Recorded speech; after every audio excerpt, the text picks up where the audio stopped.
Ladies and gentlemen, welcome back to the channel, and the Call of Duty franchise has changed a lot over the years. If you really think about it, the series itself is turning 20 this year, and in that time, a lot of amazing features have been added, a lot of terrible features have been added, though sadly, a lot of amazing features on top of that have been completely removed from the franchise for one reason or another.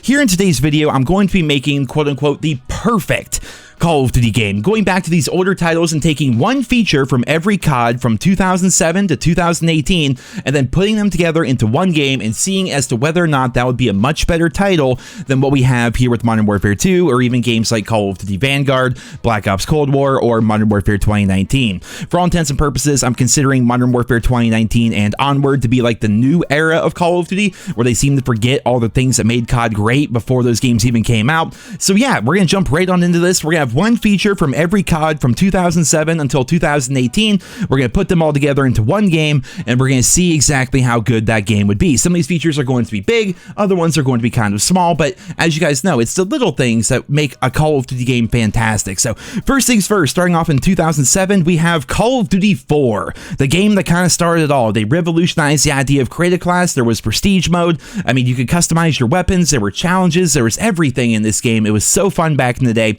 and the feature we're going to be taking is going to be prestige mode. Obviously, that's not a feature anymore. If you go back to Modern Warfare 2019, Black Ops Cold War, Vanguard, or even Modern Warfare 2, prestige mode, for all intents and purposes, is dead. So from COD 4, despite the fact that it's an iconic game that revolutionized so many things, we're going to take that one small feature from that game and put it on our list. Next up, we have Call of Duty World at War, one of my personal favorites. The grittiness of this game was fantastic. It was so fun to play way back when, and while they did do a number of interesting things, they kind of copied a lot of things that Call of Duty 4 did, and other titles kind of took the ideas of World at War and made them better. But one feature from World at War was never really made better, and that is going to be dismemberment. We're going to go ahead and bring that on here into our perfect Call of Duty game, because there's something about taking a double barrel shotgun and blowing a man's arms off. It feels pretty good. Next up, we have the original Modern Warfare 2 in 2009. God, talk about like an all-time fan favorite game. I'm gonna keep this short and sweet. What we're gonna bring from Modern Warfare 2 is going to be the Pro Perk system. For those that didn't play Modern Warfare 2, or really any of the other games from that time period, let me explain how Pro Perks work very quickly. You take a normal perk, right? Like Sleight of Hand, for example, which just increases your reload speed. If you go and get a bunch of kills and do challenges with Sleight of Hand equipped, you'll then eventually level it up to Sleight of Hand Pro, which gives you a better version of that perk. So now, not only are your reloads faster, but you also aim down sights a little bit faster with that perk equipped. If you use Marathon, for example, after running 26 miles with that perk equipped collectively across all your games, you'll then get Marathon Pro, which will allow you to mantle over things faster. The idea of the Pro perk in the COD franchise is a great one, in my opinion. Obviously, if you like prestige, then you lose all your Pro perks. That could take away a little bit of it, but in general, Pro perks were never really a problem back in the day. It added another layer of progression that was fun, and we're adding that to our perfect Call of Duty list. Moving on here, Black Ops 1, my personal favorite game. I know that's a spicy opinion, but Black Ops 1 is still my favorite COD of all time. We're going to be bringing COD points. No, not those COD points, the original COD points back. And subsequently, this may be kind of like double dipping, but if COD points are back, the points you can earn in the game, then wager matches are also going to return. This is basically the beginning of party modes within the Call of Duty franchise. What you would do is you would go play gun game, for example, and if you wanted to play high roller, you would bet 10,000 of your COD points to get into that match, and then how much COD points you get back is based on your performance. You get the most points back if you get first place, you get a little bit if you get second place, you get your money back at third place, and then everyone else loses the COD points they used to get into the match in the first place. Now, what could we do with these COD points? The sky's the limit, really. You could use them to unlock different cosmetics within the game. You could use these COD points to unlock different things from the store that you'd normally have to pay money for, which would then allow people to earn that content by playing the game and being good at the game. In general, COD points in wager matches were super fun, and they should return. That's why they're coming from Black Ops 1 into our perfect Call of Duty game. Next up, Modern Warfare 3. This one was a bit difficult for me, but I'm going to say the strike packages. We had a lot of different kinds of kill streaks throughout Call of Duty's history, but I feel as though the strike package offered a lot of variety. You had the assault package, which was basically get kills and then you get your kill streaks. The support package, which more or less everything was just kind of given to you, but they tended to be a little bit weaker and take longer to earn. And then you had the specialist strike package, package, which a lot of people enjoy, especially the people that like to go for like really high streaks and nukes and things like that. So the strike packages that we had in Modern Warfare 3 were a really good idea, and then they were never really expanded upon for some reason. So I'm hoping with this new Call of Duty game we're putting together that we would expand upon that, theoretically. This is all hypothetical, but yeah, hopefully they would expand upon that and make strike packages even better, because they were already pretty damn good back in Modern Warfare 3. Next up, we have Black Ops 2, which a lot of people consider to be the best Call of Duty of all time. I would say it's slightly behind Black Ops 1. I know, spicy opinion, but everyone has their own opinions towards things. Like, Black Ops 2 is my number 2 favorite COD of all time. It was a fantastic game, and what we're going to bring from that game into our perfect COD is going to be the Pick 10 creative class system. I don't know why they keep trying to reinvent the wheel. They reinvented the wheel back in Black Ops 2, and they got it right. I don't know why we have this stupid perk package that we have here in Modern Warfare 2, whereas Black Ops 2 with Pick 10 was perfect. You had 10 points on your creative class. You could do with those points whatever you wanted. You want a primary weapon? That's a point. You want a secondary weapon? That's a point. You want an attachment for your primary? That's a point. You want a perk? That's a point. It was so awesome. You could choose to have like limited attachments and have 6 perks if you wanted to. You could just entirely drop your secondary in exchange for another attachment or another perk. You had the wild card system. You could choose whether or not you even wanted to have a lethal or a tactical grenade. Like, it offered so much customization and personalization to your classes. Why did they fix what wasn't broken? Pick 10 was perfect, and that's what we're bringing from Black Ops 2. Next up, we have Call of Duty Ghosts. Now, Ghosts, in my opinion, did not do a lot of things well.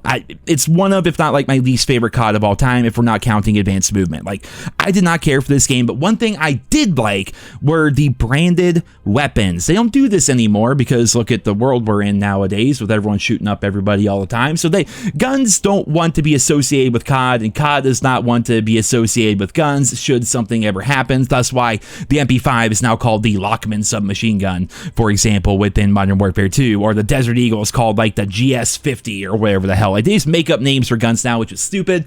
Back in Call of Duty Ghosts and Modern Warfare 3 to an extent, like, we had actual names for weapons, and we even had like the Remington logo on like the sides of guns and things like that. So while Ghosts was not a very redeemable game, in my opinion, I'm gonna take the branded weapons. The other option for this would possibly be the return of Clan Wars, but for me, I think Clan Wars, while it was cool for a lot of people, I think having better branded weapons in the game would benefit more people than Clan Wars. So that's why I decided to go with the branded weapons within Call of Duty Ghosts. Next up, we have Advanced Warfare. We're going to just take the customizable streaks here. So obviously we picked the strike packages that we had back in Modern Warfare 3. Well, one amazing feature from Advanced Warfare was the ability to customize your kill streaks. If you want to make your kill streaks more powerful in exchange for making them cost more, you could do that. Like, one of my favorite examples, there was a remote turret, kind of like a sentry gun, give or take, within Advanced Warfare. You could upgrade it, so instead of shooting ballistics, it would shoot lasers. Then you could upgrade it again and make it so it was quote-unquote rippable, which allowed you to just take your sentry off of its mount, your little laser death cannon, and then carry it around like a death machine. Like, the customization of the kill streaks that we had in Advanced Warfare was fantastic, so we're taking the ability to customize our streaks, and we're adding that on top of the strike packages that we had in Modern Warfare 3.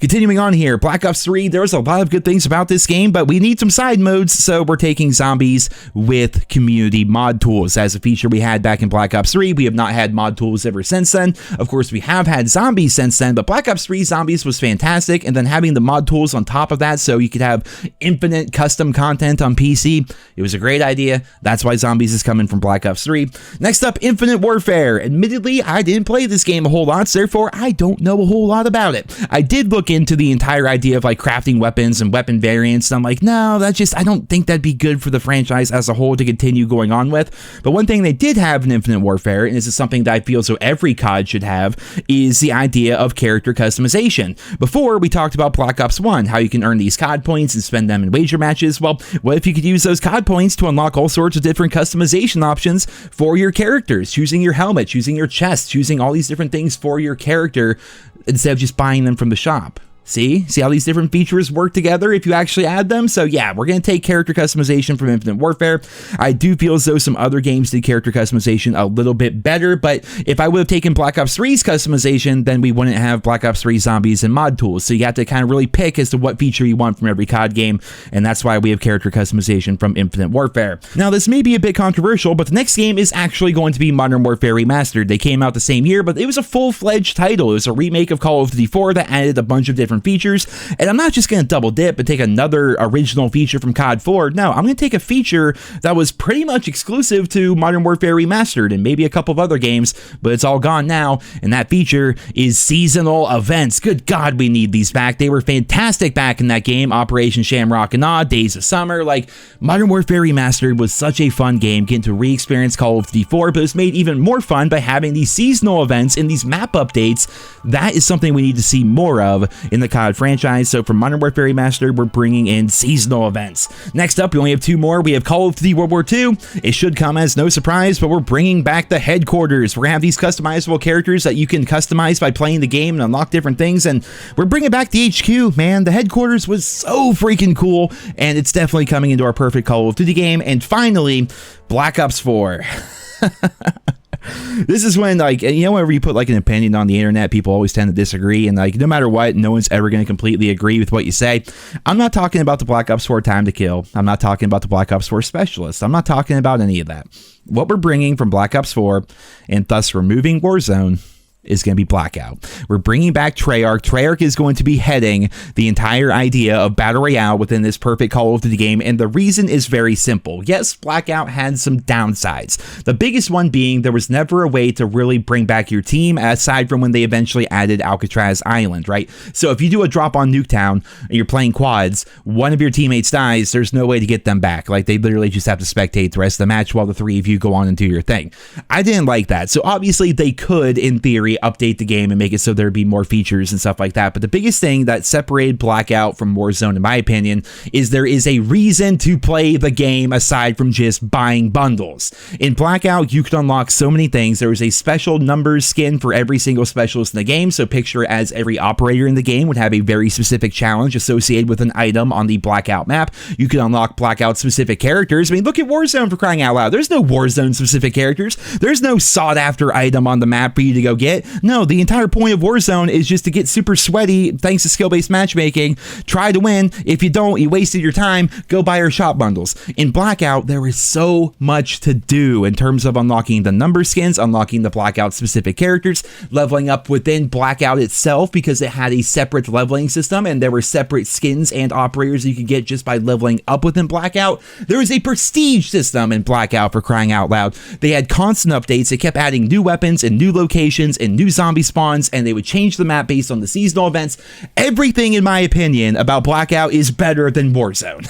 I know, again, a lot of people disagree, but a lot of you are probably just like clapping your hands saying, yes, finally someone's saying it. It is. I think Blackout is infinitely better, so that is why it's coming into our perfect Call of Duty game.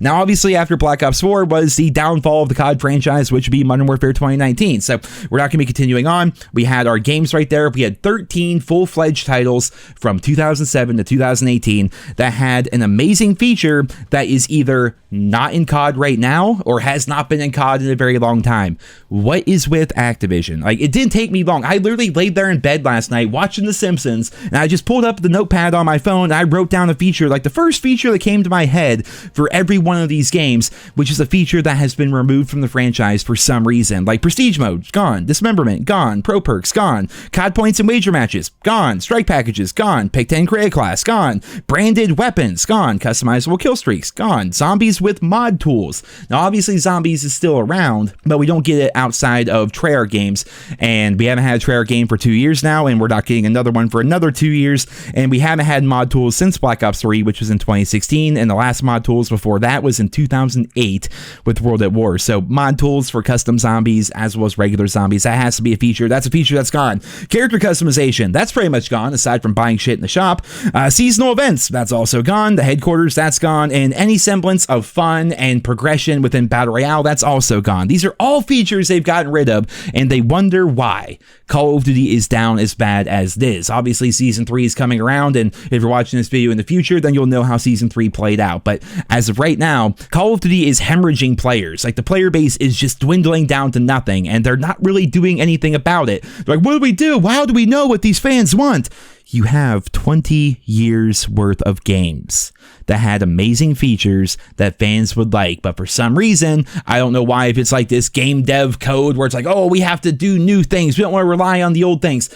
Bullshit. You're always relying on the old things. That's why you bring back Nuketown and Shipment and Shoot House and all that every single game. You know what I mean? Like, they brought back Castle from World at War and Vanguard, then they took the same castle and made a whole Warzone map around it in Modern Warfare 2. Like, they always rely on the old stuff, just not the features. It doesn't make any sense, and that's what inspired this video here today. I hope you enjoyed it. Leave your thoughts and feedback down there in the comments. What other features would you like to see return to the COD franchise? And I hope you guys all have a wonderful day.